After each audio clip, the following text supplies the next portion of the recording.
तो नमस्कार मेरे प्रिय साथियों, कैसे हैं आप सभी। मुझे उम्मीद है आप सब बहुत अच्छे होंगे, स्वस्थ होंगे।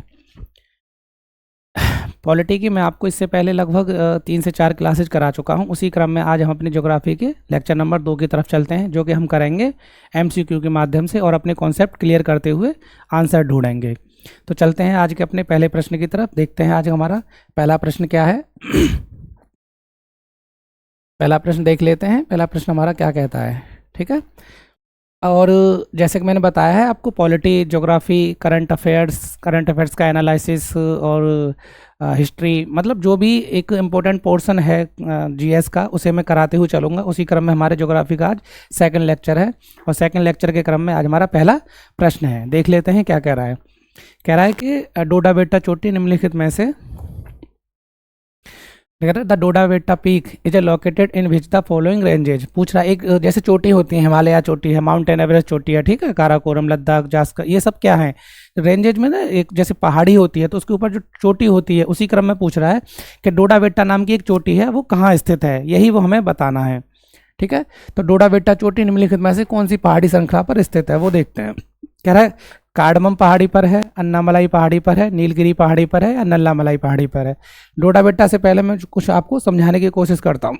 जैसे क्या होता है, ये हमारा प्रायद्वीपीय भारत है, मतलब दक्षिण भारत है। दक्षिण भारत के क्रम में क्या है कि गुजरात से लेके स्टार्ट होती है, गुजरात से स्टार्ट होकर, ठीक है, यहाँ पे फिर महाराष्ट्र, फिर छोटा सा एक स्टेट पड़ता है गोवा, फिर ये कर्नाटक है, यहाँ के बाद ये केरल, केरल के बाद ये तमिलनाडु, ठीक है। तो ये कितने राज्य हो गए, एक गुजरात अपना, दूसरा महाराष्ट्र, तीसरा गोवा, चौथा कर्नाटक, पांचवा केरल और छठवां तमिलनाडु। ये 6 राज्य ऐसे हैं जहाँ से होकर इसके सीधे क्रम में ऐसे, ठीक है, चिपकते हुए, इससे चिपकते हुए एक पश्चिमी घाट है अपना, ठीक है, पश्चिमी घाट। इसी तरह इधर भी जाता है, तो यहाँ से आप स्टार्ट तमिलनाडु से और उड़ीसा तक, ठीक है। ये अपना क्या होता है, ये है पूर्वी घाट, समझते हुए चलना।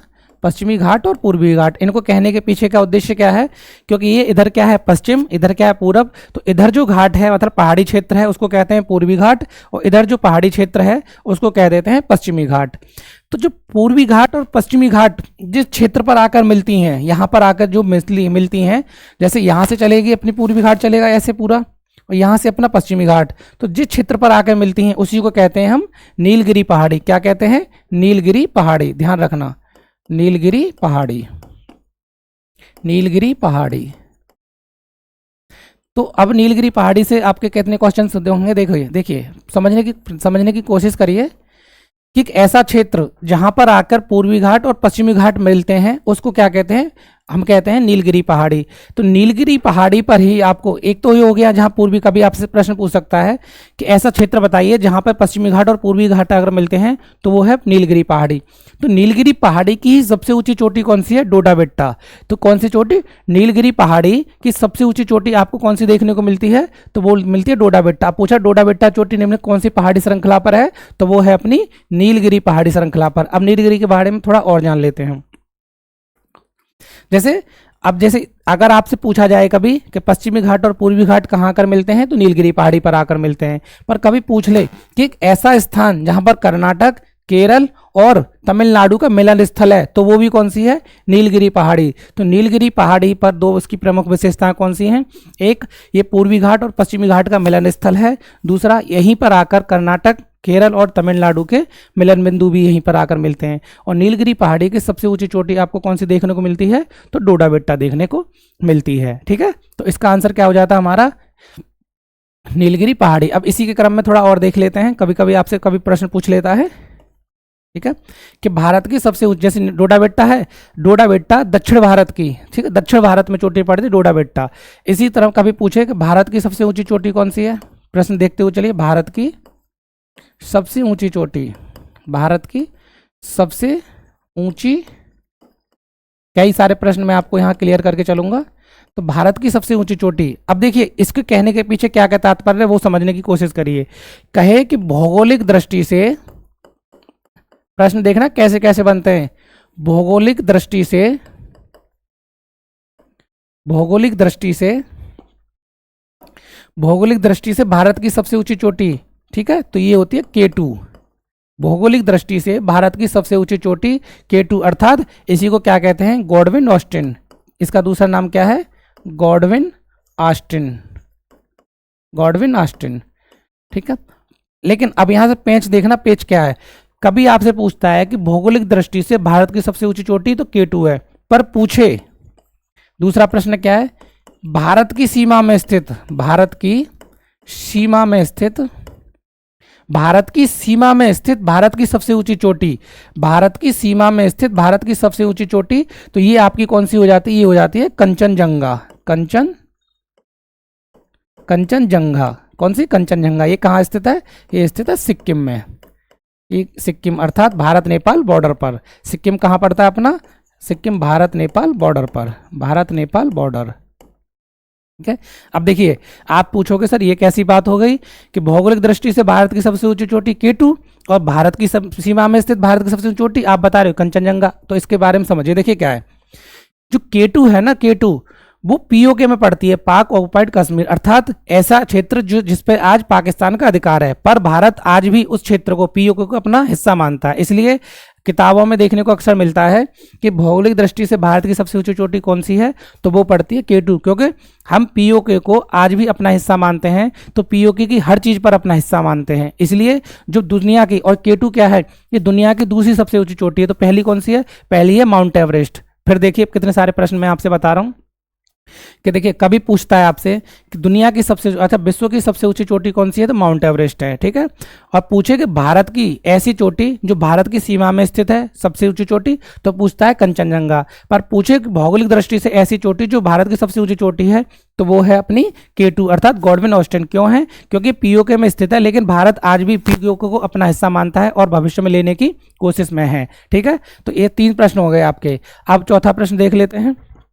चौथा प्रश्न क्या है कि दक्षिण भारत की, अर्थात दक्षिण भारत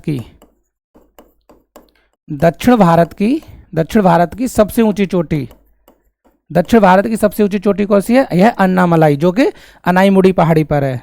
दक्षिण भारत की सबसे ऊंची चोटी कौन सी है, तो यह अनाईमुड़ी। ठीक है, अनाईमुड़ी, कौन सी, अनाईमुड़ी, और कहाँ स्थित है, केरल में। जैसे पूछ रहा है कि डोडा बेट्टा किस पहाड़ी श्रृंखला पर है, तो नीलगिरी पहाड़ी पर। ऐसे ही दक्षिण भारत की सबसे ऊंची चोटी किस पहाड़ी श्रृंखला पर है, तो है अन्नामलाई, अन्नामलाई। ठीक है, कभी यहां से दूसरा प्रश्न पूछने लगता है आपको, जैसे डोडा बेट्टा चोटी निम्नलिखित में से कौन सी पहाड़ी श्रृंखला पर है, तो वो आप बोल रहे हो नीलगिरी पहाड़ी श्रृंखला पर है। पर कभी आपसे पूछता है कि दक्षिण भारत की सबसे ऊंची चोटी कौन सी है, तो वो है अनाईमुड़ी। दूसरा प्रश्न क्या पूछ सकता है कि दक्षिण भारत की सबसे ऊंची चोटी अनाईमुड़ी किस पर्वत श्रृंखला पर है, किस पहाड़ी श्रृंखला पर है, तो वो है अन्नामलाई पहाड़ी पर। ठीक है, तो यहाँ से अपने 4-5 प्रश्न आपको देख रहे हो क्लियर होने को देखने को मिलते हैं। तो अब चलते हैं अपने अगले प्रश्न की तरफ। और कोई डाउट हो तो आप कमेंट सेक्शन में मुझे बता सकते हैं, मैं आपको क्लियर कर दूंगा। फिर से मैं एक बार रिपीट कर देता हूँ, 4 से 5 क्वेश्चन है, बहुत इंपॉर्टेंट क्वेश्चन अक्सर देखने को मिलते हैं। कभी पूछे आपको कि दुनिया की सबसे ऊंची चोटी कौन सी है, तो वो है अपनी माउंट एवरेस्ट। कभी पूछता है आपसे कि भारत में स्थित भारत की सबसे ऊंची चोटी की कौन सी है, तो वो है कंचनजंगा, जो कि सिक्किम में स्थित है। कभी आपसे पूछे कि भौगोलिक दृष्टि से भारत की सबसे ऊंची चोटी कौन सी है, तो वो अपनी कौन सी चोटी, वो पड़ती है अपनी K2।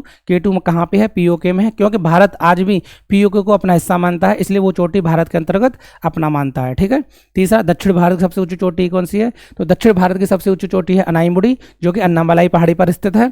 ठीक है, दक्षिण भारत की सबसे ऊंची चोटी कौन सी, अनाईमुड़ी है, जो कि अन्नामलाई पहाड़ी पर स्थित है। ठीक है, इसे दक्षिण भारत का एवरेस्ट भी कह दिया जाता है। इस तरह से कभी पूछे आपको डोडा बेट्टा चोटी कहाँ स्थित है, तो डोडा बेट्टा चोटी नीलगिरी पहाड़ी पर स्थित है। ठीक है, और डोडा बेट्टा चोटी तमिलनाडु में है। जैसे अनाईमुड़ी केरल में है, वैसे डोडा बेट्टा तमिलनाडु में है। चलते हैं अपने अगले प्रश्न की तरफ। अगला प्रश्न देख लेते हैं क्या कह रहा है।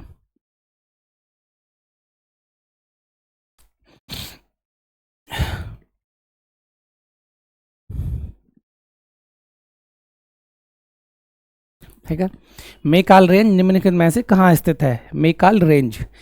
ठीक है, तो मेकाल रेंज के बारे में पढ़ते हैं। मेकाल रेंज, रेंज मतलब होती है पहाड़ी। ठीक है, मेकाल रेंज। तो एक पहाड़ी पर सतपुड़ा, ध्यान रखना है, सतपुड़ा। ठीक है, सतपुड़ा पहाड़ी, ठीक है। तो इसी का हिस्सा है मेकाल रेंज। किसका? कभी आपसे पूछ ले कि राजपीपला, इसके 3 हिस्से माने जाते हैं। एक होता है राजपीपला, राजपीपला, महादेव और मेकाल। कभी आपसे प्रश्न पूछता है कि राजपीपला, महादेव और मेकाल किसके हिस्सा हैं, तो सतपुड़ा पहाड़ी के हिस्सा हैं। तो ये जो है मेकाल रेंज कहाँ पर देखने को मिलती है? एक मिलती है, इसका जो विस्तार है वो मध्य प्रदेश और छत्तीसगढ़, छत्तीसगढ़। ठीक है, मध्य प्रदेश और छत्तीसगढ़ के अंतर्गत आपको सतपुड़ा पहाड़ी का जो विस्तार देखने को मिलता है वो मेकाल रेंज के रूप में देखने को मिलता है। ठीक है, तो यहीं से आपके सवाल का क्या आंसर हो जाता है? मेकाल रेंज कहाँ स्थित है? तो आपकी छत्तीसगढ़ में। कभी पूछे आपसे छत्तीसगढ़ के साथ साथ तो मध्य प्रदेश में भी स्थित है। ठीक है, यहीं पे एक महादेव है, महादेव पहाड़ी। तो महादेव पहाड़ी की सबसे ऊंची चोटी कौन सी? धूपगढ़ है, धूपगढ़, जो कि मध्य प्रदेश में स्थित है, और ये मध्य प्रदेश की भी सबसे ऊंची चोटी है। ठीक है, महादेव पहाड़ी, महादेव। अभी पूछे सतपुड़ा पहाड़ी की सबसे ऊंची चोटी कौन सी है, तो धूपगढ़ है, जो कि महादेव पहाड़ी पर स्थित है और जो कि मध्य प्रदेश में स्थित है। ठीक है, चलते हैं अपने अगले प्रश्न की तरफ। ठीक है, कभी हाँ, इसके अलावा कभी पूछता है इसका विस्तार कहाँ सतपुड़ा पहाड़ी का, तो आपको गुजरात, राजस्थान, मध्य प्रदेश और छत्तीसगढ़, 4 राज्यों में इसका विस्तार देखने को मिलता है। गुजरात, राजस्थान, मध्य प्रदेश और छत्तीसगढ़, ठीक है। तो कभी आपसे पूछे सतपुड़ा पहाड़ी का विस्तार कहाँ पे है, तो सतपुड़ा पहाड़ी का विस्तार आपको 4 राज्यों में, गुजरात, महाराष्ट्र, अरे सॉरी, ठीक है। तो कहाँ पे सतपुड़ा पहाड़ी का?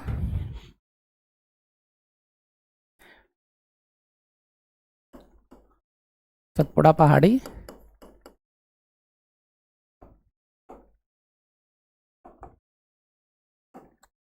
तो आपको इसका विस्तार आप गुजरात, महाराष्ट्र, मध्य प्रदेश और छत्तीसगढ़। ठीक है, तो इन 4 राज्यों में आपको सतपुड़ा पहाड़ी का विस्तार देखने को मिलता है। कहाँ? गुजरात, महाराष्ट्र, मध्य प्रदेश और छत्तीसगढ़। इसके फिर से बता दे रहा हूँ, इसको 4 राजपीपला, इसी के जो भाग हैं राजपीपला, महादेव और मेकाल। ठीक है, तो यहीं वो पूछ रहा है अपना मेकाल रेंज कहाँ स्थित है, तो मेकाल रेंज हमको छत्तीसगढ़ में है, क्योंकि मेकाल रेंज का जो विस्तार मिलता है हमको वो छत्तीसगढ़ और मध्य प्रदेश में देखने को मिलता है। ठीक है, कभी आपसे पूछे कि महादेव पहाड़ी की सबसे ऊंची चोटी कौन सी है, तो महादेव पहाड़ी की सबसे ऊंची चोटी धूपगढ़ है, जो कि अपनी सतपुड़ा पहाड़ी पर स्थित है।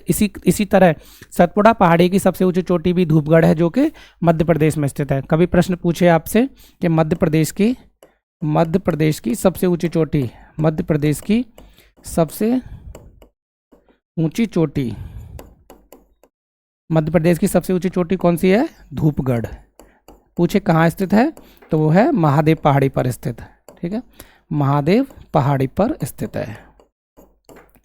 ठीक है, चलते हैं अपने अगले प्रश्न की तरफ। उससे पहले मैं रिपीट कर देता हूँ। कभी आपसे प्रश्न के अंतर्गत पूछता है कि राजपीपला, महादेव और मेकाल रेंज किसके भाग हैं, तो वो सतपुड़ा पहाड़ी के भाग हैं। सतपुड़ा पहाड़ी की सबसे ऊंची चोटी कौन सी है, तो धूपगढ़ है, जो कि इन्हीं तीनों के अंतर्गत महादेव पहाड़ी पर स्थित है, जो मध्य प्रदेश में है। सतपुड़ा पहाड़ी का विस्तार आपको 4 राज्यों में देखने को मिलता है, जो आपको गुजरात है, महाराष्ट्र है, मध्य प्रदेश और छत्तीसगढ़ है। तो 4 राज्यों में इसका विस्तार देखने को मिलता है। मेकाल रेंज के बारे में पूछ रहा है, तो मेकाल रेंज मध्य प्रदेश और छत्तीसगढ़ में देखने को मिलती है, क्योंकि यहाँ एक ऑप्शन है, इसलिए सही आंसर क्या हो जाता है? छत्तीसगढ़। क्वेश्चन नंबर 3, निम्न पर्वत श्रेणियों में किसके मध्य लेह अवस्थित है? ठीक है, पहले देखते हैं लेह क्या है। तो लेह, ठीक है, तो लेह का मतलब क्या है कि ये है ग्रीष्मकालीन राजधानी लद्दाख की। लद्दाख की 2 राजधानी है, एक कारगिल है और एक है लेह। तो लेह ग्रीष्मकालीन राजधानी है, ग्रीष्मकालीन राजधानी। ठीक है, और ये लद्दाख केंद्र शासित प्रदेश है। तो लेह के बारे में दूसरी विशेषता क्या है? यह भारत का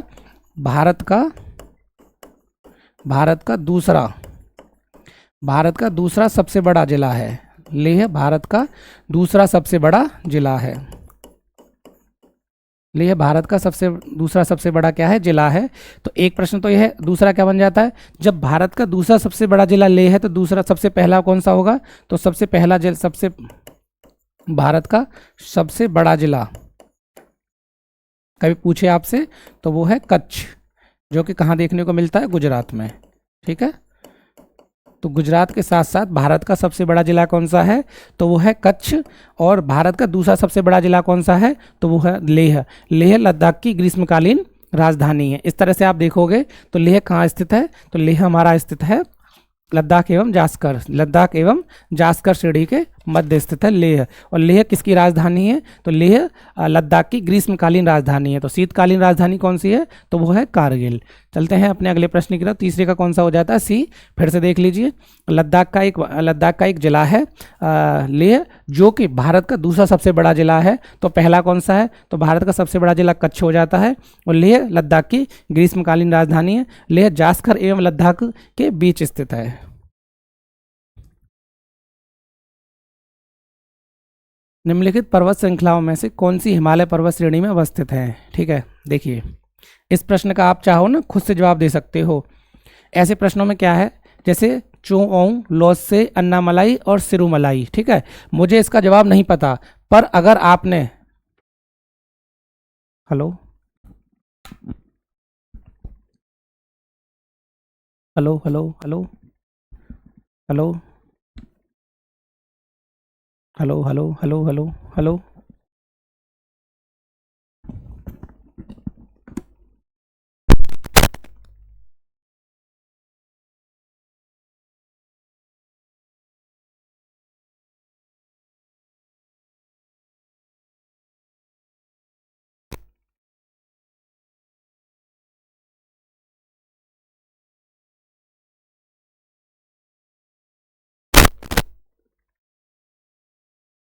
हेलो हेलो, सॉरी आवाज़ चली गई थी। ठीक है,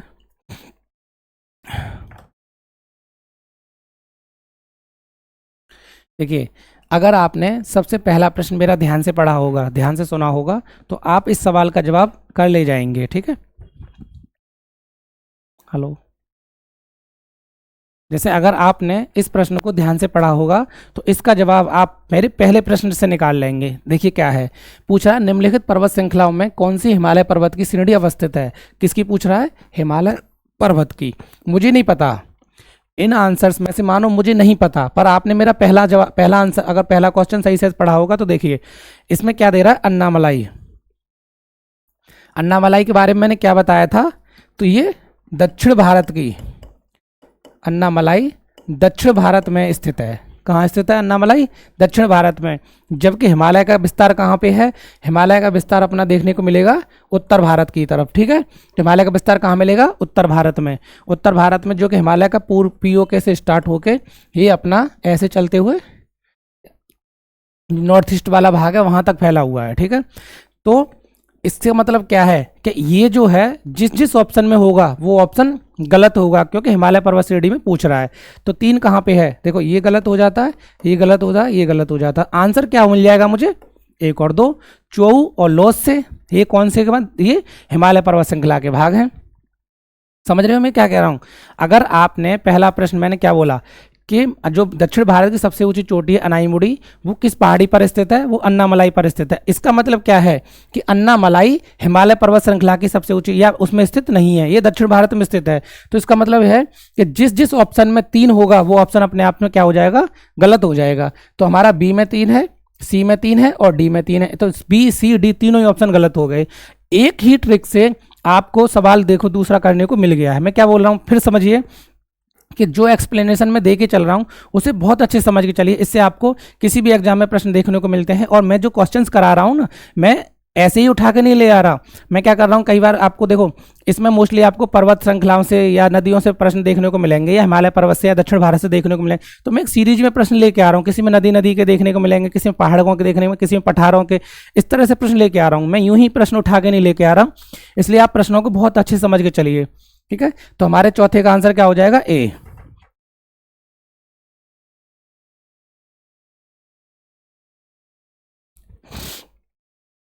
क्वेश्चन नंबर 5। अब मैचिंग वाले प्रश्न आ गए। मैचिंग वाले प्रश्न का देखते हैं क्या है। जैसे बटेश्वर पहाड़ी है, पूछ रहा है बटेश्वर पहाड़ी कहाँ स्थित है। तो बटेश्वर पहाड़ी आपको कहाँ देखने को मिलती है, मुझे मानो नहीं पता, पर अगर इसमें से मुझे 1 से 2 प्रश्न का भी आंसर 1 से 2 क्वेश्चन भी आते हैं तो मैं इसको कर ले जाऊंगा। जैसे बटेश्वर पहाड़ी आपको देखने को मिलेगी बिहार में, ठीक है, तो बिहार में आपको बटेश्वर पहाड़ी देखने को मिलती है। इसी तरह बिलारी श्रृंखला आपको कहाँ देखने को मिलती है, तो बिलारी मिलती है कर्नाटक में देखने को, ठीक है। इसी तरह सी जो चिन श्रृंखला है, चिन श्रृंखला आपको कहाँ देखने को मिलेगी, मणिपुर में। और जो हमारा धोबी पहाड़ी है ये मिलेगी आपको हरियाणा में देखने को। तो आंसर कौन सा हो जाएगा हमारा 5 का सी हो जाएगा। अब देखिए ये एक प्रश्न है, पर कई बार जो छोटे एग्जाम्स होते हैं ना, जो वनडे एग्जाम्स होते हैं, छोटा एग्जाम तो देखो कोई नहीं होता, पर जो वनडे एग्जाम्स होते हैं जो एक ही दिन में खत्म हो जाते हैं, उसके अंतर्गत ये 4 प्रश्न हैं।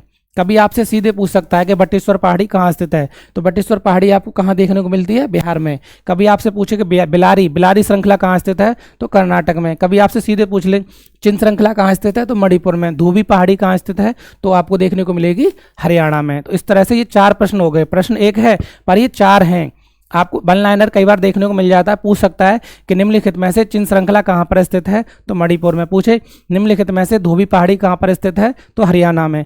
पूछे निम्नलिखित में से बिलारी श्रृंखला कहाँ स्थित है, तो कर्नाटक में। पूछे निम्नलिखित में से बटेश्वर पहाड़ी कहाँ स्थित है, तो बटेश्वर पहाड़ी आपको देखने को मिलेगी बिहार में। इसी तरह से ये 4 प्रश्न हैं, अच्छे से चल करके चलिए, और 4 से आपके 4 सवाल तैयार हैं। क्वेश्चन नंबर 6, भारत के राज्य हैं और उनकी सबसे ऊंची चोटी है।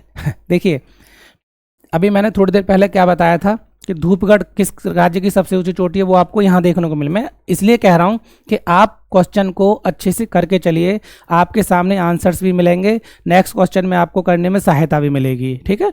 चलते हैं।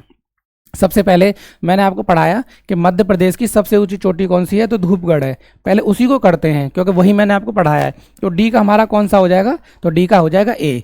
तो यहीं पे देख लेते हैं, जिसका मतलब डी का ए सी में है और डी में है, तो ए और बी ये दोनों हमारे ऑप्शंस गलत हो गए। अब अगर मानो मुझे नहीं पता, तो तुक्का मारने की जो संभावना में, तुक्का मारने में, जैसे मानो मैं तुक्का मारूंगा तो आंसर्स की संभावना क्या हो गई, अब मेरी बढ़ गई। क्योंकि 100% का मतलब है 25%, 25%, 25%। जब मैंने 2 हटा दिए तो अब मेरे पास 50% बचे, ठीक है। तो अब मेरी जो तुक्का मारने की पॉसिबिलिटी है ना, वो बढ़ गई है। क्यों बढ़ गई है, क्योंकि मैंने एक ढूंढ लिया है। तो अब इसी तरह से देखोगे तो सी का, जब सीधी बात है ए और बी नहीं है, सी में क्या है, ए का चौथा चौथा है, तो मुझे सीधा सीधा क्या मिल रहा है, ए का डी मिल गया है, ठीक है। अब जो कंफ्यूजन रहेगा बी और सी में रहेगा, तो जो नागालैंड की सबसे ऊंची चोटी है वो है सारामती, और राजस्थान की सबसे ऊंची चोटी है गुरु शिखर है, ठीक है। तो अभी आंसर कौन सा मिल जाएगा हमारा, फिर से देख लेना। तो ए का हो जाएगा चौथा, ठीक है, और बी का राजस्थान, बी का हो जाएगा अपना तीसरा, तो बी का तीसरा। तो आंसर क्या हो जाएगा, 6 का आंसर हो जाएगा डी। ठीक है। अब इनके बारे में थोड़ा सा मैं आपको विस्तार से बता देता हूँ। जैसे धूपगढ़ है, धूपगढ़ अभी मैंने क्या बताया था, धूपगढ़ सतपुड़ा पहाड़ी और मध्य प्रदेश, सतपुड़ा पहाड़ी और मध्य प्रदेश की सबसे ऊंची चोटी है धूपगढ़। कहाँ स्थित है, सतपुड़ा पहाड़ी की महादेव पहाड़ी पर। सतपुड़ा जो है महादेव रेंज पर स्थित है, जो कि मध्य प्रदेश की सबसे ऊंची चोटी है। अब दूसरा क्या कह रहा है, सारामती, ठीक है। तो सारामती पहाड़ी पर, सारामती पहाड़ी पर नागालैंड में स्थित है, जो कि नागालैंड की सबसे ऊंची चोटी है, ठीक है। तीसरा क्या है, गुरु शिखर, तीसरा है गुरु शिखर। तो गुरु शिखर को देखने को कहाँ मिलेगी, ये राजस्थान में अरावली पर्वत श्रृंखला पर,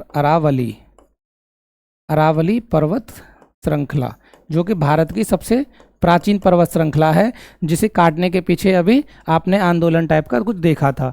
फिर डोडा बेट्टा, ठीक है। तो डोडा बेट्टा नीलगिरी पहाड़ी की सबसे ऊंची चोटी है, और कहाँ स्थित है, तो ये है तमिलनाडु में स्थित है। ठीक है। तो डोडा बेट्टा नीलगिरी पहाड़ी पर स्थित तमिलनाडु की सबसे ऊंची चोटी है। इसी तरह से ये चारों ही अपने राज्य की सबसे ऊंची चोटियां हैं। गुरु शिखर राजस्थान की सबसे ऊंची चोटी है जो कि अरावली पर्वत श्रृंखला पर देखने को मिलती है। सारामती पहाड़ी की सबसे ऊंची चोटी है जो कि नागालैंड में देखने को मिलती है। धूपगढ़ मध्य प्रदेश की सबसे ऊंची चोटी है जो कि सतपुड़ा पहाड़ी पर देखने को मिलती है। सतपुड़ा पहाड़ी के अंतर्गत कहाँ पे? महादेव पहाड़ी पर।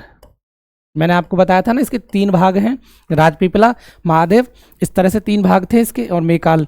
तो महादेव पहाड़ी के अंतर्गत धूपगढ़ पहाड़ी देखने को मिलती है। इसी तरह से नीलगिरी क्या है? तमिलनाडु की सबसे ऊंची चोटी है। सॉरी, डोडा बेट्टा नीलगिरी पहाड़ी पर देखने को मिलती है जो कि डोडा बेट्टा तमिलनाडु की सबसे ऊंची चोटी है। इसी तरह से नीलगिरी की सबसे ऊंची चोटी भी डोडा बेट्टा है। ये जो चोटियां हैं अपने राज्य की और अपनी पहाड़ी की सबसे ऊंची चोटियां हैं। कभी आपसे सीधे पूछे कि धूपगढ़ पहाड़ी कि धूपगढ़ चोटी कहाँ पर स्थित है, तो आपको कहाँ पे है? मध्य प्रदेश में स्थित है। कभी पूछे कि डोडा बेट्टा कहाँ स्थित है, तो तमिलनाडु में। कभी पूछे गुरु शिखर, तो राजस्थान में। और कभी आपसे पूछ लेता है सारामती कहाँ पर स्थित है, तो नागालैंड में। ये 4 चोटियाँ हैं। चारों चोटियाँ कहाँ स्थित हैं वो भी बता दी, और किस पहाड़ी पर स्थित है वो भी मैंने आपको बता दिया है। ठीक है। सारामती को कभी आपसे पूछते, सारामती को नागाओं का गौरव कहा था या क्राउन ऑफ नागालैंड कहा जाता है। क्या कहा जाता है? सारामती को नागाओं का गौरव कहा जाता है। कभी आपसे पूछ ले कि किस पहाड़ी को या किस चोटी को नागाओं का गौरव कहा जाता है, तो सारामती को। क्वेश्चन नंबर 7, अरावली श्रेणी किस राज्य में स्थित है? देखो आगे आपके सामने अभी थोड़ी देर पहले बताया था अरावली पर्वत श्रृंखला। पहले अरावली पर्वत श्रृंखला के बारे में थोड़ा जान लेते हैं। अरावली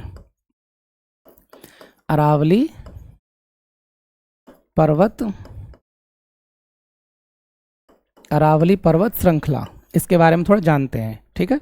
अरावली पर्वत श्रृंखला के बारे में हम थोड़ा सा जान लेते हैं। देखिए जैसे ये है, इस तरह से कुछ चोटी है अरावली जो कि गुजरात से स्टार्ट होती है। गुजरात में एक जगह है पालनपुर। गुजरात के पालनपुर से स्टार्ट होते हुए राजस्थान, हरियाणा और दिल्ली, ये 4 जगह पे अरावली पर्वत श्रृंखला आपको देखने को मिलती है। कहाँ कहाँ? गुजरात के पालनपुर से स्टार्ट होकर राजस्थान में फैली है, फिर हरियाणा में और दिल्ली में जाकर इसका समाप्त होता है। जो अंतिम छोर है वो दिल्ली में जाकर इसको देखने को मिलता है। तो अभी कभी पूछे आपको कि अरावली पर्वत श्रृंखला कहाँ से शुरू होती है, तो वो शुरू होती है आपको गुजरात से, गुजरात में पालनपुर से, और कहाँ ख़त्म होती है, तो वो दिल्ली में ख़त्म होती है। तो अरावली ही श्रृंखला की सबसे ऊँची चोटी कौन सी है? वो है गुरु शिखर।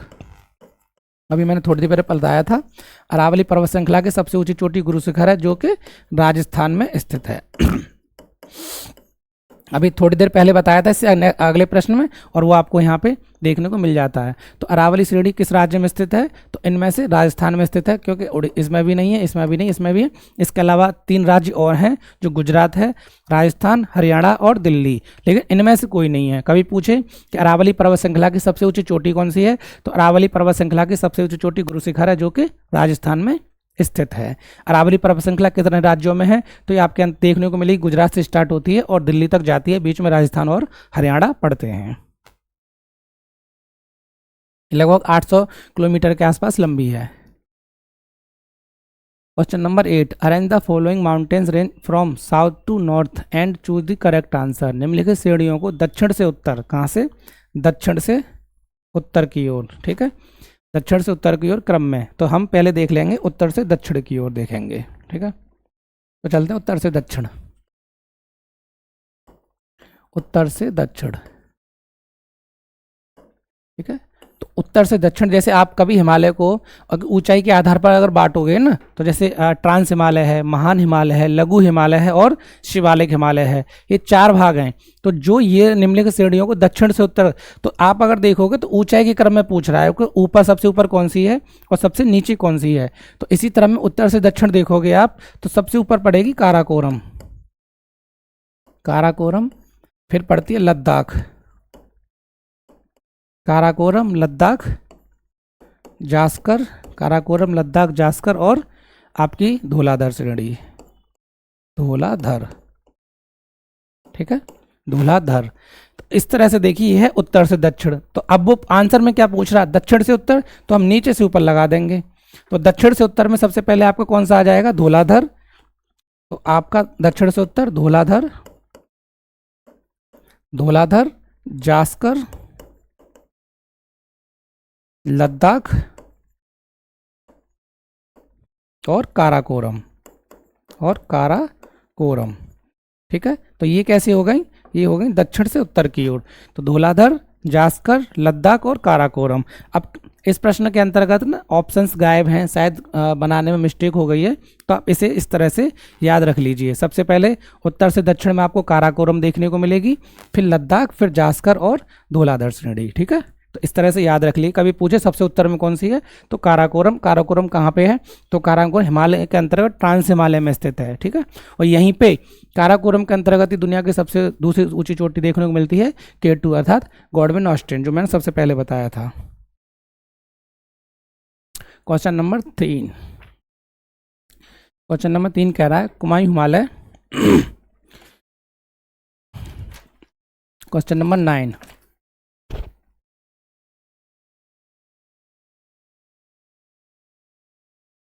कुमायूं हिमालय निम्नलिखित में से किन नदियों के बीच स्थित है। तो कुमायूं हिमालय आपको देखने को मिलेगा सतलज और काली के बीच में। ठीक है, तो कुमायूं हिमालय सतलज और काली के बीच में देखने को मिलता है। इसी तरह जैसे अभी मैंने आपको बताया था कि हिमालय को अगर ऊंचाई के आधार पर बांटते हैं तो 4 भागों में बांटते हैं। सबसे ऊपर ट्रांस हिमालय, फिर उसके नीचे महान हिमालय, ग्रेट हिमालय, फिर उसके लघु हिमालय और सबसे नीचे शिवालिक। पर अगर नदियों के विस्तार के आधार पर बांटें तो आप देखोगे इसको भी 4 भागों में बांटते हैं, जिसके अंदर सबसे पहले आपको देखने को मिलता है पंजाब हिमालय, पंजाब हिमालय। ठीक है, पंजाब हिमालय के बाद आपको कुमायूं हिमालय, कुमायूं हिमालय, कुमायूं हिमालय। ठीक है, फिर आपको मिलता है देखने को नेपाल हिमालय। ठीक है, फिर आपको तब सबसे लास्ट में देखने को मिलता है असम हिमालय। ठीक है, तो जो आपसे पूछ रहा है वो कुमायूं हिमालय, तो कुमायूं हिमालय आपको, कुमायूं हिमालय किन 2 नदियों के बीच में देखने को मिलता है, सतलज और काली के बीच में, सतलज और काली के बीच में। ठीक है, और पंजाब हिमालय आपको कहाँ देखने को मिलता है, सिंधु और सतलज के बीच में, सिंधु और सतलज के बीच में, सिंधु और सतलज के बीच में। इसी तरह नेपाल हिमालय आपको कहाँ देखने को मिलता है, काली और तिस्ता के बीच में, काली और तिस्ता के बीच में। तिस्ता क्या है, नदी का नाम है।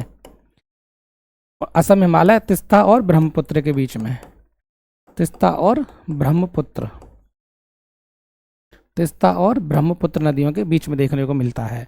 ठीक है, तो अब देखिए पंजाब हिमालय आपको सिंधु सतलज, कुमायूं हिमालय सतलज काली, नेपाल हिमालय काली से तिस्ता, और जो असम हिमालय वो तिस्ता से ब्रह्मपुत्र। ये जैसे फिर समझिए क्या कह रहा हूँ, जैसे हिमालय है ना, हिमालय को हम ऊंचाई के आधार पर बांटते हैं, तो उसमें आप देखोगे ट्रांस हिमालय, महान हिमालय, लघु हिमालय और शिवालिक, ये 4 भाग हो गए। पर नदियों के विस्तार के क्रम में बांटेंगे तो जैसे नदी हमारी सिंधु से लेकर ब्रह्मपुत्र तक फैलेंगे, ऐसे कर चलोगे तो सिंधु से ब्रह्मपुत्र तक फैलेगी, यहाँ पे सिंधु, यहाँ ब्रह्मपुत्र, तो इनके बीच बीच में बांटते हैं। ठीक है, जैसे आप देखोगे तो पंजाब हिमालय को सिंधु और सतलज के बीच में, सिंधु और सतलज के बीच का हिमालय को किस नाम से जाना जाता है, तो पंजाब हिमालय के नाम से। ऐसे सतलज और काली नदी के बीच का जो हिमालय है उसको हम कुमायूं हिमालय कह देते हैं। इसी तरह काली और तिस्ता के बीच का जो हिमालय उसे हम नेपाल हिमालय कह देते हैं। तिस्ता और ब्रह्मपुत्र के बीच का जो हिमालय है उसे हम असम हिमालय कह देते हैं। तो हमारा प्रश्न यहाँ पूछ रहा है कुमायूं हिमालय, तो कुमायूं सतलज और काली नदी के बीच में है, तो आंसर हमारा क्या हो जाता है, आंसर हो जाता है सी। तो 9th का क्या हो जाएगा, आंसर सी। Question number 10। ठीक है, कह रहा है सूची 1 को सूची 2 से मिलान कीजिए। फिर वही आ गया, क्वेश्चन 1 पर बनने की संभावना 4। तो यहाँ पे जो है नील केक नहीं है, इसको सही कर ले जा, ये नौकरेक है, नौकरेक। ठीक है, नौकरेक क्या है, चोटी है एक। तो नौकरेक चोटी पूछ रहा है कहाँ देखने को मिलेगी। तो सबसे पहले आपकी नौकरेक चोटी मिलती है हमें मेघालय में देखने के लिए। तो ए का चौथा कहाँ कहाँ है, ए का चौथा ए में है और बी में है, इसका मतलब सी और डी गलत हो जाते हैं। फिर है बी का अगस्त्यमलाई, अगस्त्यमलाई आपको कहाँ देखने को मिलेगी, अगस्त्यमलाई मिलेगी केरल में देखने को। तो बी का तीसरा ठीक है, तो हमारे ए और बी में से ही श्योर होंगे। नंदा देवी उत्तराखंड में और दिहांग विहांग अरुणाचल प्रदेश में। तो सी का पहला, तो सी का पहला इसमें है, तो आंसर हमारा क्या हो जाता है, आंसर हो जाता है 10 10 का ए, आंसर 10 का ए। अब यहाँ से ध्यान रखना, 4 चोटियाँ हैं आपके सामने कि निम्नलिखित में से नौक्रेक चोटी कहाँ देखने को मिलती है, तो मेघालय में। अगस्तमलाई चोटी कहाँ देखने को मिलती है, तो केरल में। कभी पूछे दिहांग विहांग चोटी कहाँ देखने को मिलती है, तो अरुणाचल प्रदेश में। नंदा देवी चोटी कहाँ देखने को मिलती है, तो उत्तराखंड में। ठीक है, चलते हैं अपने अगले प्रश्न की तरफ। क्वेश्चन नंबर 11, मणिपुर पहाड़ियों से घिरा इम्फाल बेसिन एक उदाहरण है, इसका सीधा जवाब ध्यान लीजिए, सरोवरीय मैदान का। तो 11 का क्या हो जाएगा, 11 का ए हो जाएगा। ठीक है, चलते हैं क्वेश्चन नंबर 12 की तरफ। फिर से आ गया सही जवाब। अब इसके जवाब को आप बताओगे कि इसका सही जवाब क्या हो सकता है। ठीक है, सही सवाल के लिए सही जवाब, ठीक, मैं इसको करा चुका हूं, हालांकि आंसर में बताऊंगा, पर मैं चाहता हूं आप इसको करो। जब आप के सामने प्रश्न आए तो इसकी एक्सप्लेनेशन पहले खुद करने की कोशिश करना। क्यों, क्योंकि देखो मैं क्या बता रहा हूं, पूछ रहा है कि नागालैंड, अभी मैंने थोड़ी देर पहले बताया था कि नागालैंड की सबसे ऊंची चोटी कहाँ देखने को मिलेगी, सारामती। तो बी का चौथा, जिस में बी का, देखो ये और ये आंसर गलत, सी हमारा सही हो जाएगा। एक ही से हमें आंसर मिल गया, इससे ज़्यादा खुशी की क्या बात है। ऐसे क्वेश्चन देखने में टफ होते हैं, पर यकीन करिए बहुत आसान क्वेश्चन होते हैं। अगर आपको 2 भी पता है तो भी आंसर मिल जाएगा, यहाँ एक से ही मिल गया है। ठीक है, तो सारामती नागालैंड की सबसे ऊंची चोटी मैंने सबसे पहले बताई थी, सारामती है। केरल की सबसे ऊंची चोटी अनाईमुडी है, जो कि दक्षिण भारत की भी सबसे ऊंची चोटी है। तमिलनाडु की सबसे ऊंची डोडा बेट्टा है, और उत्तराखंड की नंदा देवी है। तो इस तरह से आप देखोगे तो ये 4 प्रश्न हैं, क्वेश्चन 1 है, प्रश्न 4 है। पूछ सकता है नंदा देवी कहाँ पर स्थित है, उत्तराखंड में। डोडा बेट्टा कहाँ स्थित है, तमिलनाडु में। अन्नामलाई कहाँ स्थित है, आपको देखने को मिलेगी, तो वो मिलेगी अनाईमुडी आपको कहाँ मिलेगी, केरल में। और सारामती नागालैंड में। ठीक है, तो इस तरह से ये एक प्रश्न के अंतर्गत आपको 4 क्वेश्चंस की पॉसिबिलिटी है कि इनमें से कभी कोई भी पूछ सकता है। क्वेश्चन नंबर 13, पीर पंजाल, लघु हिमालय, पोटवार, कुमायूं हिमालय, केटू, काराकोरम, करेवा, कश्मीर घाटी। देखिए क्या है, ये पूछ रहा है कि इनकी जो ये जो मतलब है, जैसे केटू है, केटू क्या है, मैंने आपको बताया था ना थोड़ी देर पहले कि भारत की मतलब भौगोलिक दृष्टि से भारत की सबसे ऊंची चोटी है। तो कहाँ, काराकोरम के, तो काराकोरम के अंतर्गत ही केटू देखने को मिलती है। करेवा कश्मीर घाटी के अंतर्गत देखने को मिलता है, सही है। तो करेवा आपको कहाँ देखने को मिलता है, कश्मीर घाटी के अंतर्गत। ऐसी पीर पंजाल आपको लघु हिमालय के अंतर्गत देखने को मिलेगा। ठीक है, करेवा क्या है, कश्मीर घाटी के अंतर्गत एक उपजाऊ मैदान है ना। केटू क्या है, एक चोटी है काराकोरम के अंदर। पीर पंजाल, अब इसी तरह से जाओगे, पोटवार क्या है, तो पोटवार है अपना पाकिस्तान में स्थित एक पठार है। ठीक है, तो पोटवार क्या है, पोटवार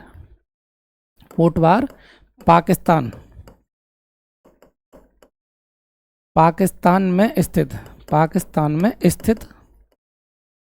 एक पठार है। ठीक है, पाकिस्तान में स्थित क्या है, पाकिस्तान में स्थित एक पठार है पोटवार। तो इस तरह से आप देखोगे तो बी क्या है, कुमायूं हिमालय में स्थित नहीं है, कहाँ पर है, तो पाकिस्तान में स्थित है।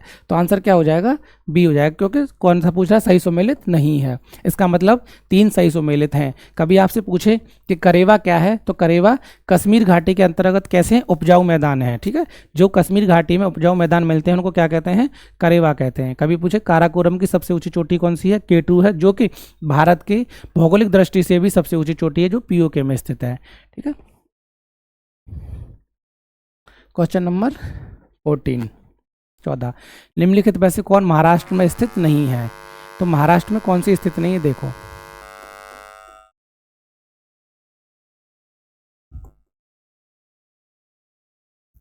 तो महाराष्ट्र में देखिए बालाघाट शिरडी भी महाराष्ट्र में स्थित है, हरिश्चंद्र श्रेणी भी है, और सतपुड़ा, अभी मैंने सतपुड़ा का तो बताया था, सतपुड़ा आपका कहाँ देखने को मिलती है, तो 4 राज्यों में। 4 राज्य कौन से थे, गुजरात, महाराष्ट्र, मध्य प्रदेश और छत्तीसगढ़। तो सतपुड़ा तो देखने को मिलेगी। इसी तरह जो हरिश्चंद्र श्रेणी है ये भी महाराष्ट्र में देखने को मिलती है, और बालाघाट श्रेणी भी आपको महाराष्ट्र में है। लेकिन जो मांडव पहाड़ियाँ हैं ना, मांडव पहाड़ियाँ, ये आपको गुजरात में देखने को मिलती हैं। कहाँ पे, गुजरात में। तो यहाँ से आपके प्रश्न देखिए कितने बनेंगे। कभी पूछे आपसे कि बालाघाट श्रेणी कहाँ पर स्थित है, तो महाराष्ट्र में है। दूसरे से पूछे हरिश्चंद्र श्रेणी कहाँ पर स्थित है, वो भी महाराष्ट्र में है। तीसरी तरह सतपुड़ा पहाड़ी का विस्तार कहाँ पे है, 4 राज्यों के अंतर्गत, एक महाराष्ट्र में भी है।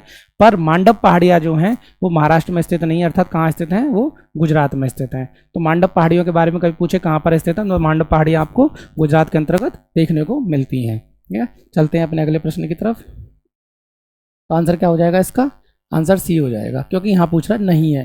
तो ऐसी चोटी जो ऐसी पहाड़ियाँ जो महाराष्ट्र में स्थित नहीं है, तो मांडव पहाड़ी, मांडव पहाड़ी कहाँ स्थित है, तो मांडव पहाड़ी आपको गुजरात में देखने को मिलती हैं। Question number 15। क्वेश्चन नंबर 15,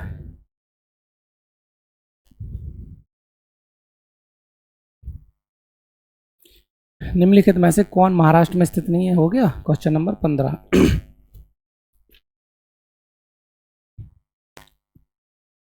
फिर से देखिए आ गया वही कि डोडा बेट्टा कहाँ है। तो डोडा बेट्टा आपको कहाँ देखने को मिलेगी, तो डोडा बेट्टा आपको नीलगिरी पहाड़ी पर देखने को मिलेगी। तो ए का दूसरा कहाँ कहाँ पे है, ए का दूसरा यहाँ पे है और यहाँ पे, इसका मतलब बी और सी गलत हो गए। अब त्रिशूल, त्रिशूल आपको देखने को मिलेगी, आपको जैसे त्रिशूल को छोड़िए, माउंट आबू देखिए, तो माउंट आबू कहाँ है, अरावली पर्वत, ठीक है, अमरकंटक मेकाल श्रेणी। तो इसी तरह से आप देखो त्रिशूल कहाँ मिलेगी आपको देखने को, तो हिमालय पर्वत, हिमाचल प्रदेश पे। तो बी का कौन सा हो जाएगा, पहला, ठीक है। तो डोडा बेट्टा नीलगिरी, तो ए का दूसरा बी का पहला, आंसर कहाँ मिल जाएगा हमें, आंसर मिल जाएगा ए। तो 15 का कौन सा आंसर हो जाएगा, ए। क्यों, क्योंकि जब दो हमारे मैचिंग हो गए उसी से हमारा आंसर देखने को मिलता है। माउंट आबू आपको अरावली श्रेणी पर देखने को मिलेगी और अमरकंटक मेकाल श्रेणी पर। इसी तरह देख लो, तो डोडा बेट्टा कहाँ है, ए का दूसरा, बी का पहला, माउंट आबू सी का चौथा और डी का तीसरा। तो आंसर हमारा क्या हो जाएगा, आंसर हो जाएगा हमारा ए। फिर से मैं एक एक करके बता देता हूँ। कभी पूछे आपको तो डोडा बेट्टा चोटी कहाँ है, तो नीलगिरी पहाड़ी पर तमिलनाडु में स्थित है। कभी पूछे त्रिशूल तो हिमाचल पर्वत पर स्थित है। माउंट आबू पूछे तो आपको अरावली पर्वत पर देखने को मिलेगा और अमरकंटक आपको मेकाल श्रेणी में देखने को मिलेगा। क्वेश्चन नंबर 16, फिर से 4 पहाड़ियां हैं और 4 राज्यों के नाम हैं। पूछ रहा है कौन सा किस पहाड़ी के अंतर्गत देखने को मिलेगा। फिर चलते हैं अगले प्रश्न देखते हैं अपना कौन सा है, ठीक है। तो देखो गारो, तो गारो कहाँ मिलेगी आपको, गारो, खासी, जयंतिया, ये तीनों पहाड़ियाँ अरुणाचल प्रदेश में देखने को मिलती हैं। तो ए का तीसरा कहाँ है, ए का तीसरा, जी सॉरी, ठीक है। ये तीन गारो, खासी, जयंतिया आपको मेघालय में देखने को मिलती हैं। तो ए का कौन सा हो जाएगा, ए का हो जाएगा पहला, ए का पहला हो जाएगा, ठीक है। डोल्डा और आपको मिरी, ओवोर, मिसमी, ये तीनों देखने को मिलती है हमें तमिलनाडु में। तो ए का पहला, बी का तीसरा, तो ए का पहला, बी का तीसरा, ए का पहला, बी का तीसरा। इसका मतलब देखो बी गलत और डी गलत, ए और सी में से होगा। अब है डालमा, डालमा आपको कहाँ देखने को मिलेगी, झारखंड में। तो डी का कौन सा हो जाएगा, चौथा, तो डी का चौथा यहाँ है। तो आपको अब कौन सा दिख रहा है आंसर, तो हमारा आंसर क्या हो जाएगा, ए। 16 का आंसर कौन सा हो जाएगा, 16 का आंसर हो जाएगा ए, ठीक है। और इसी तरह से कोल्ली मलाई, कोल्ली मलाई आपको तमिलनाडु में देखने को मिल जाएगी। आंसर ए हो जाएगा अपना। फिर से समझिए कि गारो गारो गारो जो है पहाड़ी कहाँ देखने को मिलेगी, तो गारो आपको मेघालय में देखने को मिलेगी, मिरी आपको अरुणाचल प्रदेश में, कोल्ली मलाई आपको मिलेगी तमिलनाडु में और डालमा आपको मिलेगी देखने को झारखंड में, ठीक है। तो 16 का आपका कौन सा हो जाएगा, 16 का हो जाएगा ए। क्वेश्चन नंबर 17, निम्नलिखित पहाड़ियों में से कौन सी पूर्वी घाट एवं पश्चिमी घाट के मिलन स्थल को बनाती है। अब इसका आंसर मैं ही बताऊंगा या आप बताओगे, बताओ जल्दी से बताइए इसका आंसर क्या है। ऐसी पहाड़ी जहां पूर्वी घाट और पश्चिमी घाट मिलकर मतलब दोनों मिलते हैं उसको क्या कहते हैं, थोड़ी देर सबसे पहले प्रश्न बताया था, क्या बोलते हैं नीलगिरी पहाड़ी। तो 17 का कौन सा हो जाएगा, 17 का हो जाएगा सी। तो क्यों, मैंने आपको बोला ना जहां पूर्वी घाट और पश्चिमी घाट आकर मिलते हैं वो कौन सी है, वो है नीलगिरी, नीलगिरी, ठीक है। और नीलगिरी की सबसे ऊंची चोटी कौन सी बताई थी मैंने, डोडा बेट्टा, डोडा बेट्टा जो कि तमिलनाडु में स्थित है, ठीक है। यही नीलगिरी एक ऐसा क्षेत्र है जहां पर आके कर्नाटक, केरल और तमिलनाडु, कर्नाटक, केरल और तमिलनाडु तीनों राज्य आपस में मिलते हैं, ठीक है। तो कौन सा पूछ रहा है, पूर्वी घाट एवं पश्चिमी घाट के मिलन स्थल को, तो 17 का क्या हो जाएगा, 17 का हो जाएगा शी। ठीक है, चलते हैं अपने अगले प्रश्न की तरफ। भारतीय प्रायद्वीप की सबसे ऊंची चोटी कौन सी है? भारतीय प्रायद्वीप, ठीक है, सबसे एक दिन मैंने आपको बताया था ना प्रायद्वीप क्या है। तो जो हमारा दक्षिण भारत है, जो यहाँ से जैसे ये जो है ये पूरा क्या है, प्रायद्वीपीय भारत है, क्योंकि इधर भी पानी, इधर भी पानी, इधर भी पानी, तो तीन तरफ से महासागरों से घिरे स्थान को क्या कहते हैं, प्रायद्वीप। तो इसलिए नीचे के भाग को प्रायद्वीपीय भारत कहते हैं। तो प्रायद्वीपीय भारत की सबसे ऊंची चोटी का मतलब क्या है, वो चोटी दक्षिण भारत की सबसे ऊंची भी चोटी है, जो प्रायद्वीप पठार की भी सबसे ऊंची चोटी है। तो वो कौन सी है, अनाईमुड़ी। ठीक है, कौन सी है, अनाईमुड़ी, अनाईमुड़ी, अनाईमुड़ी, अनाईमुड़ी दक्षिण भारत की सबसे ऊंची चोटी है, जो कि अन्नामलाई पहाड़ी पर स्थित है। कौन सी पहाड़ी पर, अन्नामलाई। अनाईमुड़ी दक्षिण भारत की सबसे ऊंची चोटी है, जो कि अन्नामलाई पहाड़ी पर स्थित है। कौन सी पहाड़ी पर स्थित है, तो अनाईमुड़ी अन्नामलाई पहाड़ी पर स्थित है, जो दक्षिण भारत की सबसे ऊंची चोटी है। तो पूछे प्रायद्वीप भारत सबसे ऊंची चोटी, प्रायद्वीप भारत की सबसे ऊंची चोटी कौन सी है, तो अनाईमुड़ी है। क्वेश्चन पूछे आपसे तीन तरह से पूछता है कि प्रायद्वीप भारत की सबसे ऊंची चोटी, तो भी अनाईमुड़ी है। प्रायद्वीप पठार की सबसे ऊंची चोटी, तो भी अनाईमुड़ी है। कभी पूछ ले आपसे कि दक्षिण भारत की सबसे ऊंची चोटी कौन सी है, तो भी अनाईमुड़ी है।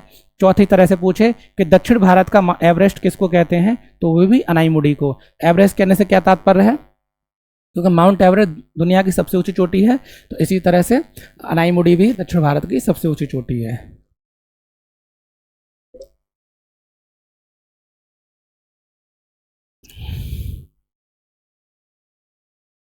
ठीक है, चलते हैं अपने क्वेश्चन नंबर 19 की तरफ।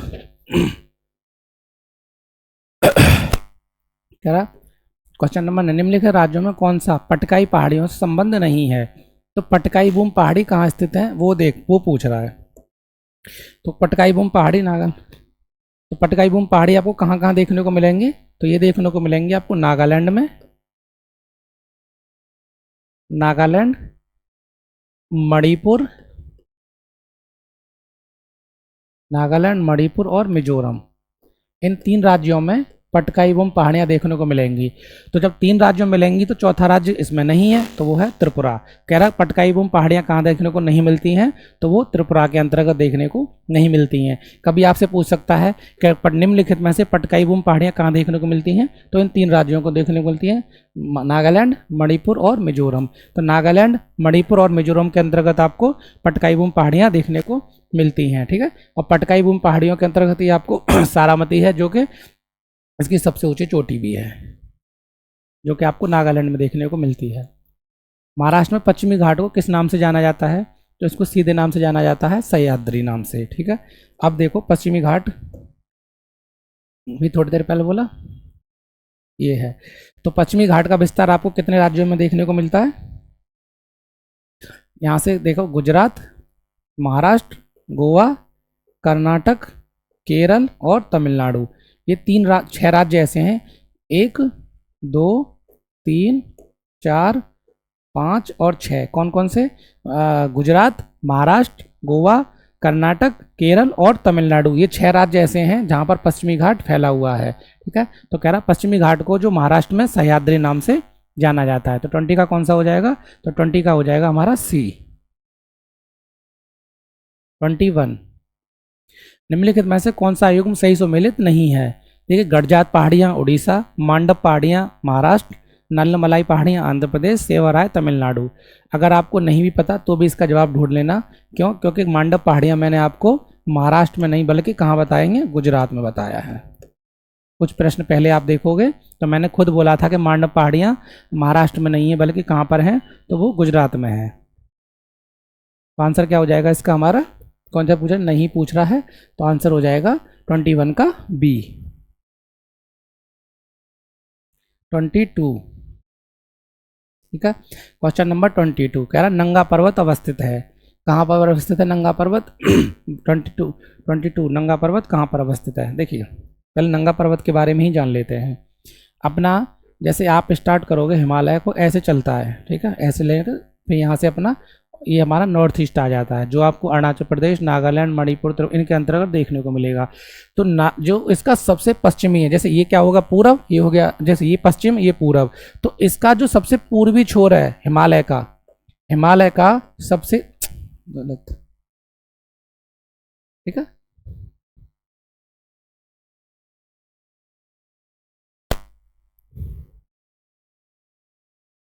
हिमालय जैसे ऐसे चलोगे ना ऐसे, तो ये जो हिस्सा है पूरा, तो हिमालय का जो सबसे पश्चिमी हिस्सा है, जो सबसे पश्चिमी छोर है, कौन सा सबसे पश्चिमी छोर, सबसे पश्चिमी छोर कौन सा है, तो ये है नंगा पर्वत। नंगा पर्वत भाई कहाँ स्थित है, ये है पीओके में, पाक ऑक्यूपाइड कश्मीर में। तो यहीं से आपको आंसर मिल जाना चाहिए। नंगा पर्वत अवस्थित है कहाँ पर, जम्मू और कश्मीर में। ऐसा जम्मू कश्मीर का क्षेत्र जो कि पीओके के अंतर्गत आता है, जिसपे पाकिस्तान का कब्जा है। ठीक है, तो पश्चिमी छोर, कभी आपसे पूछे कि हिमालय का सबसे पश्चिमी हिस्सा कौन सा है, तो वो है नंगा पर्वत। यहाँ से ध्यान रखना, नंगा पर्वत कहाँ पर स्थित है, तो पीओके में अर्थात जम्मू कश्मीर में। लेकिन कभी पूछे कि नंगा पर्वत मतलब हिमालय का सबसे पश्चिमी हिस्सा कौन सा है, तो वो नंगा पर्वत है। ठीक है, तो पश्चिमी छोर हिमालय का कौन सा है, नंगा पर्वत। अंडमान और निकोबार द्वीप समूह की सबसे अधिक ऊंचाई वाली चोटी कौन सी है, तो अंडमान निकोबार द्वीप समूह की सबसे ऊंची चोटाई, सबसे ऊंची जो है चोटी वो है सैडल पीक। ठीक है, कौन सी चोटी है, सैडल पीक। ध्यान रखना, अंडमान निकोबार द्वीप समूह की सबसे ऊंची चोटी है सैडल पीक, और इसकी दूसरी सबसे ऊंची चोटी कौन सी है, माउंट थुलियर। Mount Thuillier. ठीक, ध्यान रखना, आपसे दूसरी तरह से भी प्रश्न पूछ सकता है कि माउंट थुलियर और सैडल पीक कहाँ अवस्थित हैं, तो अंडमान निकोबार में अवस्थित हैं। कभी पूछे अंडमान निकोबार द्वीप समूह की सबसे ऊंची चोटी कौन सी है, तो वो है सैडल पीक। अंडमान निकोबार द्वीप समूह की दूसरी सबसे ऊंची चोटी कौन सी है, तो वो है माउंट थुलियर। ये 732 मीटर है, 732 मीटर, और ये लगभग 642 मीटर है। ठीक है, 642, और दोनों ही अंडमान निकोबार द्वीप की मतलब पहली और दूसरी ऊंची चोटियां हैं। तो सबसे पहले पे ये है सैडल पीक और दूसरे पे है माउंट थुलियर।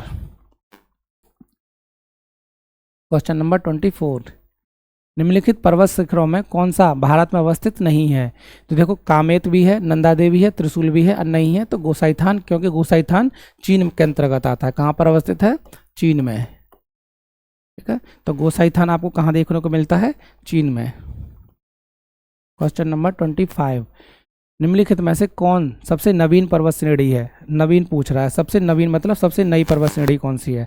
तो देखिए, मैंने अभी थोड़ी देर पहले आपको बताया था कि ऊंचाई के आधार पर हिमालय को हम 4 भागों में बांटते हैं, जिसमें सबसे पहले आपको ट्रांस हिमालय देखने को मिलता है। कौन सा, सबसे ऊपर आपको में देखने को मिलेगा, सबसे ऊपर मिलेगा ट्रांस हिमालय, फिर महान या ग्रेट हिमालय, फिर आपको लघु हिमालय, और सबसे नीचे देखने को मिलता है शिवालिक श्रेणी या शिवालिक हिमालय। तो यही जो शिवालिक हिमालय है, हिमालय का सबसे नवीनतम भाग है। तो निम्नलिखित में से कौन नवीन श्रेणी है, तो शिवालिक श्रेणी हिमालय की सबसे नवीन श्रेणी है। शिवालिक श्रेणी हिमालय की कौन सी श्रेणी है, तो सबसे नवीन श्रेणी है। चलते हैं अपने अगले प्रश्न की तरफ। तो आंसर क्या हो जाएगा, सी। तो 25 का कौन सा आंसर है, 25 का हो जाता है सी। अब आंसर, आप क्वेश्चन नंबर 26, क्वेश्चन नंबर 26 देख लेते हैं, फिर मैचिंग वाला प्रश्न है। तो पूछ रहा है, ठीक है, फिर से आ गया। तो सबसे पहले जो हमें पता है वही ढूंढते हैं। तो सबसे पहले हमें पता क्या है, ये पता है कि तमिलनाडु नीलगिरी में है। तो बी का चौथा देखो, बी का चौथा कहाँ है, तो बी का चौथा ए में है। तो आंसर क्या हो जाएगा, हमारा पहला ही आंसर हो जाएगा, 26 का क्या हो जाएगा, ए हो जाएगा है। ऐसी तरह राजस्थान में मैंने कौन सी बताई थी, अरावली बताई थी। इसी तरह झारखंड, जैसे अब क्या मध्य भारत में बिंदी देखने को मिलती है और झारखंड में आपको राजमहल देखने को मिलती है। अब देखो आंसर से मिला लो, ए का मध्य भारत में कौन सी है, बिंदी, तो ए का दूसरा, तमिलनाडु का बी का चौथा, राजस्थान सी का पहला, और डी का कौन सा हो जाएगा, डी का तीसरा हो जाएगा। तो आपसे कभी डायरेक्ट पूछता है झारखंड मतलब राजमहल पहाड़ियाँ कहाँ स्थित हैं, तो राजमहल पहाड़ियाँ आपको झारखंड में देखने को मिलती हैं। कभी पूछे अरावली कहाँ है, तो अरावली राजस्थान। कभी पूछे कि नीलगिरी पहाड़ी कहाँ पर है, तो नीलगिरी पहाड़ी तमिलनाडु, ठीक है, तमिलनाडु में स्थित है। कह रहा है धौलाधर तथा पीर पंजाल की महत्वपूर्ण श्रेणियां अवस्थित हैं। तो धौलाधर और पीर पंजाल आपको कहाँ देखने को मिलेंगे, ये पूछ रहा है वो। तो धौलाधर और पीर पंजाल आपको देखने को मिलेंगी लघु हिमालय के अंतर्गत, जैसे काराकोरम, लद्दाख, जास्कर, ये तीनों आपको ट्रांस हिमालय में देखने को मिलती हैं। इसी तरह से धौलाधर और पीर पंजाल आपको कहाँ देखने को मिलेंगी, तो वो मिलेंगी लघु हिमालय के अंतर्गत। और लघु हिमालय जैसे मैंने ऊंचाई क्रम बताया था, ट्रांस हिमालय, महान हिमालय, लघु हिमालय और भाई हिमालय। भाई हिमालय को ही कह देते हैं शिवालिक हिमालय, ठीक है। तो लघु हिमालय में धौलाधर और पीर पंजाल देखने को मिलती हैं। इसी तरह ट्रांस हिमालय में काराकोरम, लद्दाख और जास्कर, ये तीन श्रेणियां कहाँ देखने को मिलती हैं, तो ट्रांस हिमालय के अंतर्गत। और काराकोरम की सबसे ऊंची चोटी कौन सी है, K2, जो कि हमें ट्रांस हिमालय के अंतर्गत ही देखने को मिलती है। 28, राजस्थान मरुस्थल अथवा थार मरुस्थल निम्न में किसका विस्तार है। तो राजस्थान मरुस्थल अथवा थार मरुस्थल किसका विस्तार है, तो प्लेस्टोसीन एवं अवनव भारत का। कहाँ पे, अवनव जमाव का। तो 28 का क्या हो जाएगा, 28 का C हो जाएगा। डायरेक्ट प्रश्न है, याद रख लेना बस। पटकाई पहाड़ियाँ भारत को अलग करती हैं। देखिए अभी थोड़ी देर पहले बताया था ना, पटकाई पहाड़ियाँ, तो जैसे ये हिस्सा है ये, तो यहाँ से क्या ये सीधे सीधे देखोगे तो ये म्यांमार है, ठीक है, म्यांमार का भाग है। तो पटकाई पहाड़ियाँ हमारा किससे अलग करती हैं, तो 29 का क्या हो जाएगा, B। तो 29 का क्या हो जाएगा, B, ठीक है। क्योंकि नॉर्थ ईस्ट में जो हमारी सीमाएं लगती हैं वो म्यांमार से लगती हैं, इसी तरह पटकाई पहाड़ियाँ भी नॉर्थ ईस्ट में हैं, थोड़ी देर पहले बताया था। तो वो म्यांमार से अलग करती हैं किसको, हमारे नॉर्थ ईस्ट वाले भाग को। तो भारत को म्यांमार से अलग करती हैं। अब कह रहा है 30 बद्रीनाथ अवस्थित है। पहले बद्रीनाथ के बारे में जानते हैं। बद्रीनाथ देखिए, भारत हिंदू धर्म के अंतर्गत भारत में 4 तीर्थ स्थल हैं, उसी में से एक कौन है, बद्रीनाथ है। अब देखते हैं पहले 4 कौन कौन से हैं। तो सबसे उत्तर में आपको बद्रीनाथ देखने को मिलता है, बद्रीनाथ जो कि उत्तराखंड में स्थित है। तो कभी कभी पूछे भारत के 4 धाम कौन से हैं, तो पहला बद्रीनाथ है। दूसरा आपको देखने को मिलेगा गुजरात के अंतर्गत द्वारका, कहाँ मिलेगा, गुजरात में, ठीक है। तीसरा आपको देखने को मिलेगा पूरब में पुरी, कहाँ है ये, ओडिशा में, ओडिशा। और सबसे नीचे दक्षिण में देखने को मिलेगा आपको रामेश्वरम जो कि है तमिलनाडु में।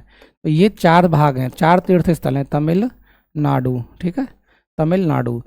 तो कभी पूछे आपको कि भारत हिंदू धर्म के अंतर्गत 4 तीर्थ स्थल कौन से हैं, 4 धाम कौन से हैं, तो बद्रीनाथ जो कि उत्तराखंड में है, द्वारका जो कि गुजरात में है, पुरी जो कि उड़ीसा में है, और रामेश्वरम जो कि तमिलनाडु में है। तो वही पूछ रहा है कि बद्रीनाथ अवस्थित है, तो बद्रीनाथ कहाँ अवस्थित है, तो बद्रीनाथ कहाँ मिलेगा आपको, तो मध्य हिमालय में देखने को मिलेगा, ठीक है। तो और ये पूछे कभी बद्रीनाथ किस नदी के तट पर स्थित है, तो अलकनंदा नदी के तट पर है, अलकनंदा, ठीक है, अलकनंदा नदी के तट पर स्थित है बद्रीनाथ, ठीक है। कभी पूछे कि निम्नलिखित में से कौन सा धाम, 4 धामों के अंतर्गत कौन सा धाम अलकनंदा नदी के तट पर स्थित है, तो वो है बद्रीनाथ। बद्रीनाथ कहाँ स्थित है, तो बद्रीनाथ आपको मध्य हिमालय के अंतर्गत देखने को मिलता है, ठीक है। तो 4 धामों में ये 4 धाम हैं, कौन से, ऊपर लिख देता हूँ 4 धाम, यहीं से याद रख लेना, कभी पूछे आपको तुरंत बता देना।